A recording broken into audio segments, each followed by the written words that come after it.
बोल भारत माता की, छत्रपति शिवाजी महाराज की, महात्मा ज्योतिबा फुले की, अहिल्यादेवी होळकर की।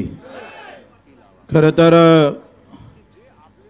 गेल्या 7 दिवसापासून सगळ्यात मोठी विजय जर असेल भाऊ आपला, तर हा महाराष्ट्र ओबीसी आणि मराठा म्हणून लढत होता। हा महाराष्ट्र हिंदू आणि मुसलमान म्हणून लढत होता। तो महाराष्ट्र आता शेतकरी आणि मजूर आणि दिव्यांगासाठी लढत आहे। हा या आंदोलनातला सगळ्यात मोठा विजय आहे।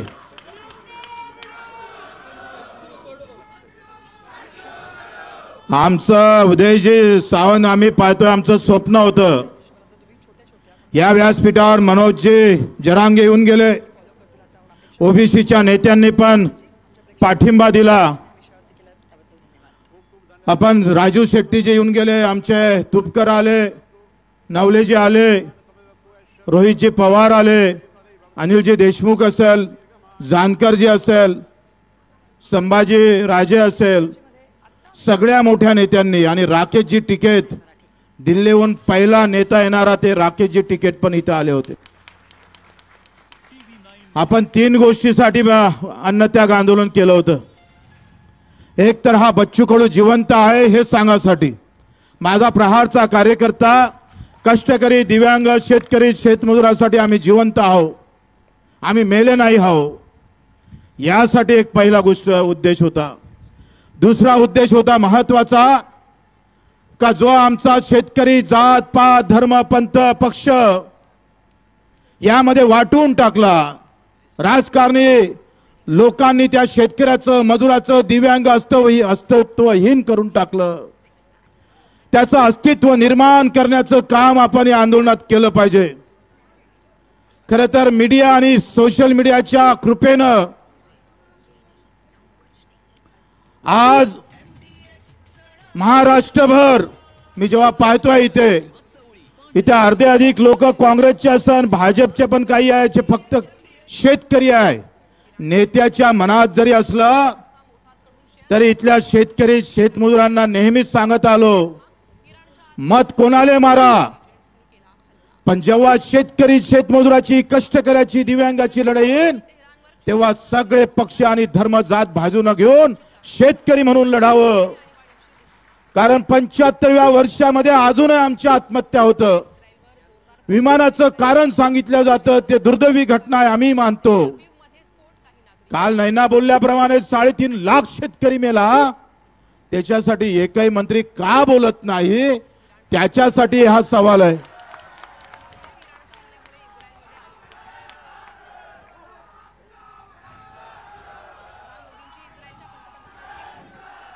आणि म्हणून आम्ही पाहतो का इथून इकडे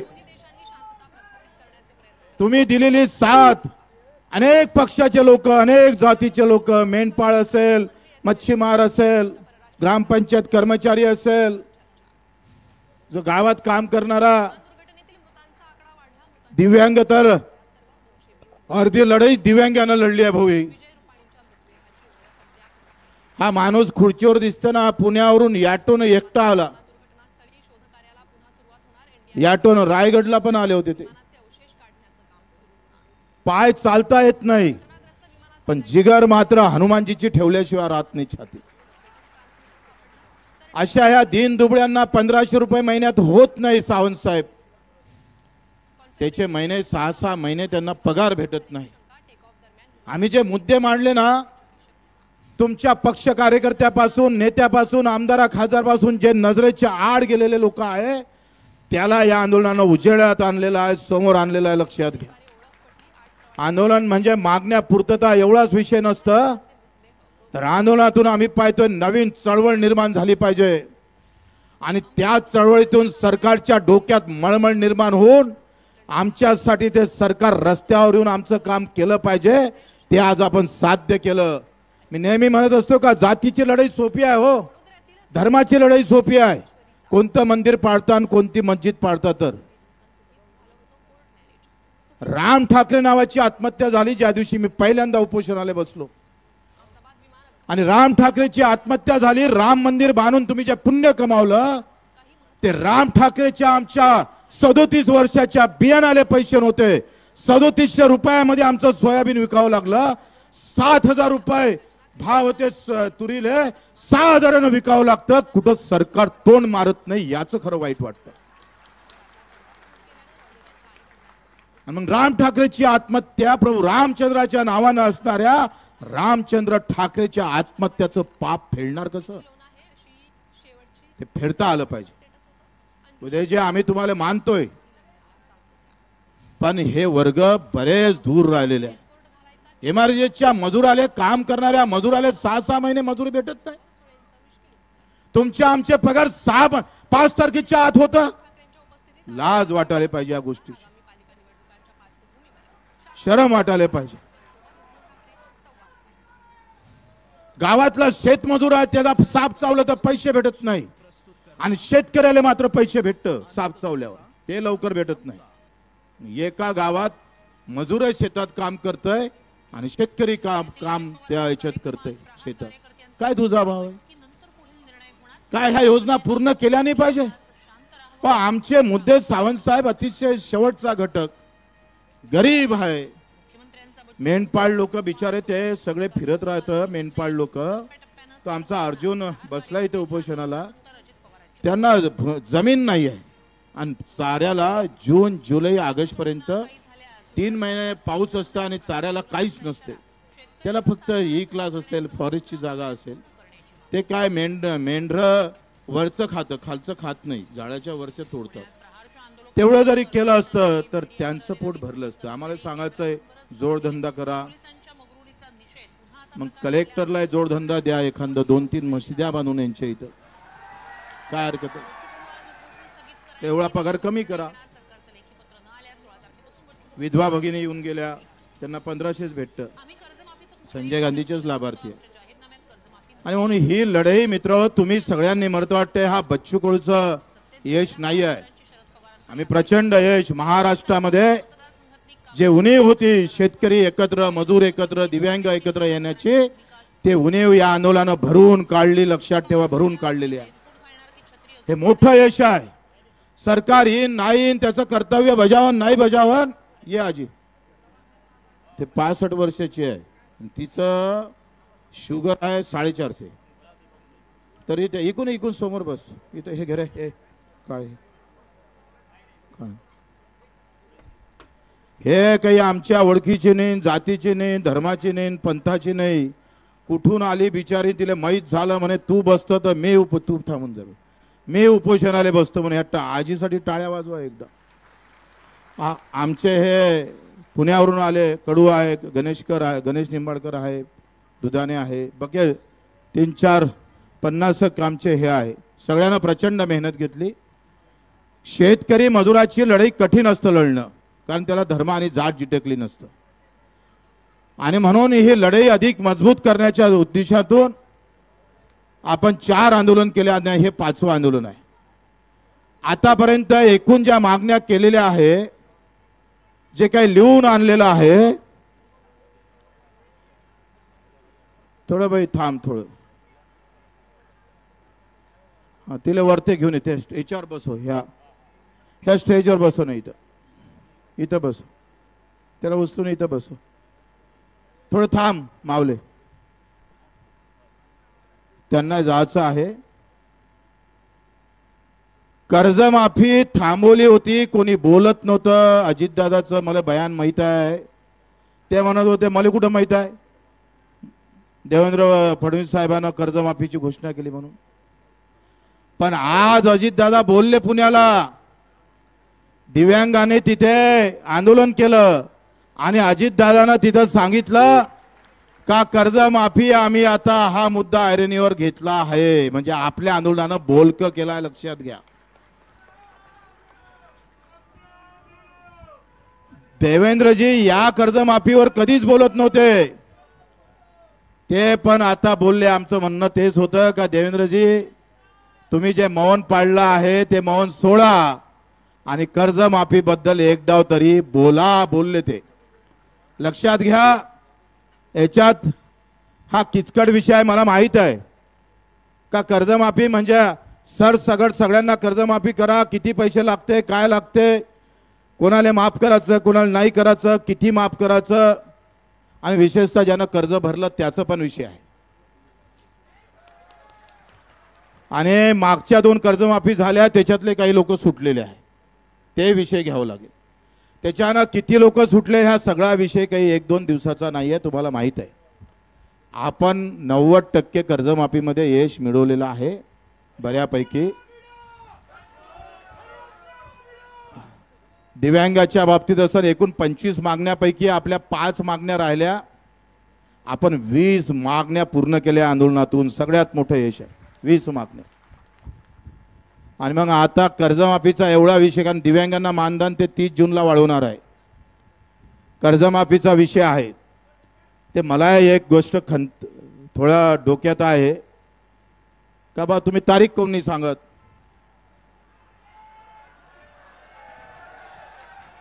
सरकार जरी तारीख सांगत नसेल तरी 2 ऑक्टोबर पर्यंत सरकारनं तारीख सांगाव, नाहीतर 2 ऑक्टोबर मध्ये आम्ही मंत्रालयात घुसून, बच्चू कडू आता जेवण खाऊन तयार झाला का मंत्रालयात घुसल्याशिवाय राहणार नाही. भगतसिंग 2 ऑक्टोबरला गांधी जयंतीला भगतसिंगगिरी करू. तुम्ही तयार आहे सगळे? वैसा भी मरना ही पड़ता है तो फिर आंदोलन करके मरेंगे साले को. तयार आहे? आपण आंदोलन माग घेत नाही, फक्त पुढे ढकलतोय. कारण येणारा पाऊस आमच्या डोक्यावर आहे. माझ्या शेतकऱ्याची पेरणी आहे, ही पेरणी हुकली म्हणजे 1 वर्ष हुकणार आहे, आयुष्यात मोठी अडचण येणार आहे. आणि कधी पाऊस पडन, कधी पेरणीवर जावं लागन आणि कधी आंदोलनाचा शांत होईल हे सांगता येत नाही. सगळ्यांनी पाठिंबा दिला, त्यांचे आभार मानतो. सगळ्या जाती धर्मातले लोक इथं आले आणि आपण येत्या काळामध्ये प्रत्येक गावात, तुम्ही कोणत्याही पार्टीत राहा, सर्व पक्षीय, सर्व जातीय, सर्व धर्मीय, शेतकरी, शेतमजूर, दिव्यांग समिती स्थापन करणार. मतदान असताना कोणाले मारा, आंदोलन असताना आमच्याकडे या, याची तयारी आपण 5 सगळ्या इकडे करावं लागेल. जुनं कर्ज नवीन करणे म्हणजे जुन्या पुनर्गठन करता येतं, पण पुनर्गठनचं व्याजाच्या बाबतीत आपल्याला बोलावं लागेल. मुंबईला जेव्हा मीटिंग येईल, कारण याच्यात एक चांगलं लिहिलं गेलं का जी सक्तीची वसुली आहे ते थांबली पाहिजे. कालच बेलखेडेनं, मला कोण आहे तो माणूस, शेतकरी, हा काय नाव आहे, बेलखेडे आर्वीतला 1 वाजता आत्महत्या केली. त्याच्या घरी बँकेवाले या पेरणीच्या टाइम मध्ये इतके वेळा गेले. आणि याच्यानंतर शेतकऱ्याला सांगतोय गावात बोर्ड लावा, कोणी जर सक्तीची वसुली केली तर गावातल्या झाडाला बांधून ठेवल्याशिवाय राहणार नाही. आत्महत्या करायची गरज नाही आहे.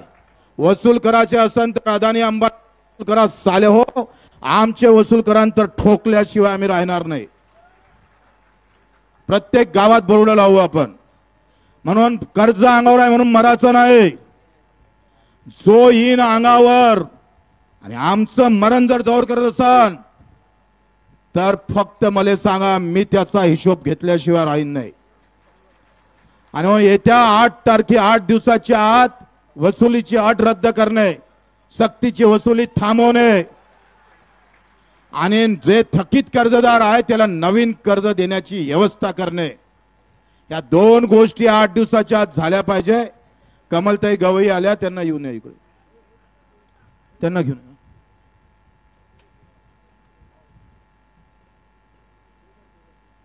बेघर विषय घरकुलांचा मी सभागृहात बोलत होतोय का शहरातल्या लोकांना 2.5 लाखाचं घर आणि गावातल्या लोकांना 1.25 लाखाचं घर. आपल्या आंदोलनात हे झालं आणि हे घर आता 2 लाखापर्यंत भेटणार आहे गावातल्या लोकांना सुद्धा. हे सगळी तुमची कमाई आहे. आणि ज्यांना जमिनी अतिक्रमण मध्ये आहे, ज्यांचं अतिक्रमण मध्ये आहे पण घर बांधत नावानं होत नाही, तोही विषय आम्ही सगळं मांडलेला आहे. त्यालाही पण व्यवस्थित न्याय भेटन. मच्छीमार, दूध व्यवसायाच्या बाबतीत, कांद्याच्या बाबतीत, ऊसाच्या बाबतीत आणि फळ, आंबा असेल, संत्रा असणार, द्राक्ष असेल, केळी असेल, जे काही फळबाग आहे त्यावरही पेरणी ते का MRGS मधून 3+5 ची योजना, त्यालाही मंजुरात आमचे भरत गोगालेनं मान्य केलेलं आहे. आता विषय असा आहे का माझी तब्येत काही फार चांगली नाही, मी बोलून राहिलो होशात, पण पोटात किती दुखते मला माहित. बऱ्याच कार्यकर्त्यांना मेसेज केला, बच्चू भाऊ तुम्ही जर आंदोलन सोडलं नाही, आज अन्नत्याग जर सोडलं नाही तर आम्ही कुटुंबासहित आत्महत्या केल्याशिवाय राहणार नाही. त्यांचं म्हणणं बरोबर आहे का, तुम्ही नसाल तर मग काय फायदा आहे, कर्जमाफी काय फायद्याची आमच्या. म्हणून अशा सगळ्या कार्यकर्त्यांनी किमान 200-300 मेसेज माझ्या मोबाईलवरून पडलेले आहे. मी दुधा मनस्थितीत आहे, त्याला समजून सांगण्याचा प्रयत्न करतो. काल एक जण टाकीवर चढला आणि तो म्हणे अन्नत्याग कर, तुम्ही सोळा नाही तर आम्ही खाली उडी टाकतोय. दोन गोष्टी आहे, येणारा पाऊस कधी सांगता येत नाही, त्याच्यानं कारण पाऊस नसता सावंत साहेब, हे पावसाळ्याचं वातावरण नसतं तर आम्ही तुमचं मानलंच नसतं. पण येणाऱ्या पेरणीचे दिवस आणि कार्यकर्त्याची एकंदरीत मंदारणी पाहून आपण हे आंदोलन आजचं 2 ऑक्टोबरला तुम्ही यायला तयार आहे नक्की का? हात वरते करा. अरे तयार आहे का? बगर पैशात यावं लागन.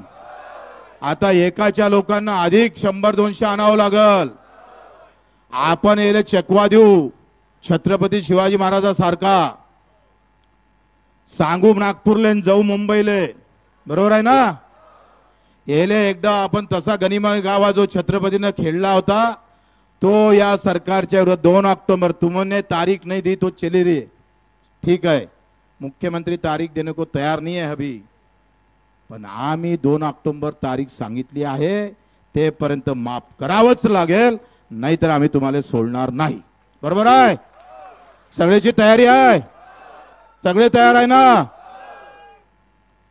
आता आपण आज हे अन्न त्यागाचं आंदोलन आपण सगळ्यांना इथे खूप कधी काल तर तो आवारे थोडंसं वाचला नाही तर गेला असता वरते.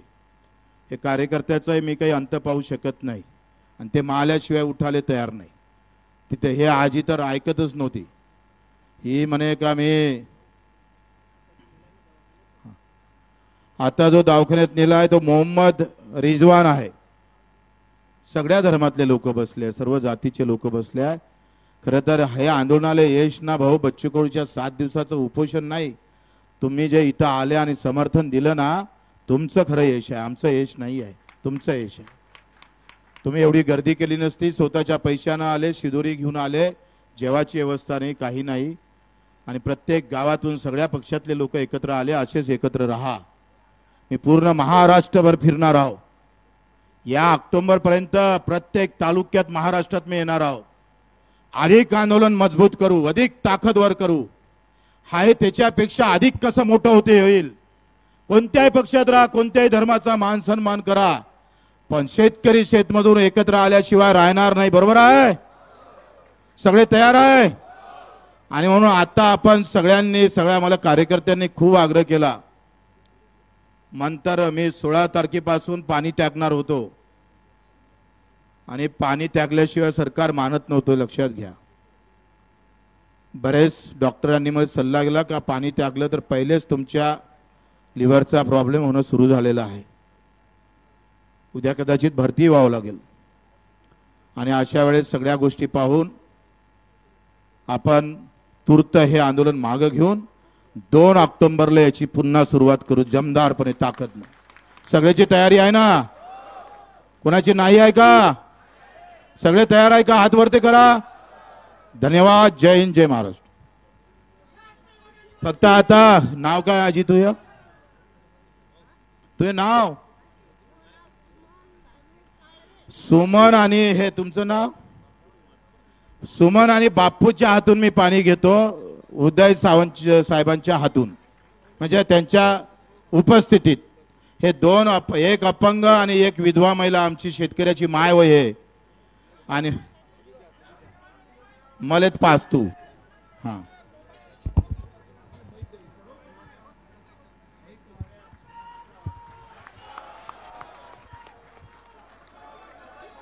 क्या बात. धन्यवाद, धन्यवाद. शेतकरी संघटनेचा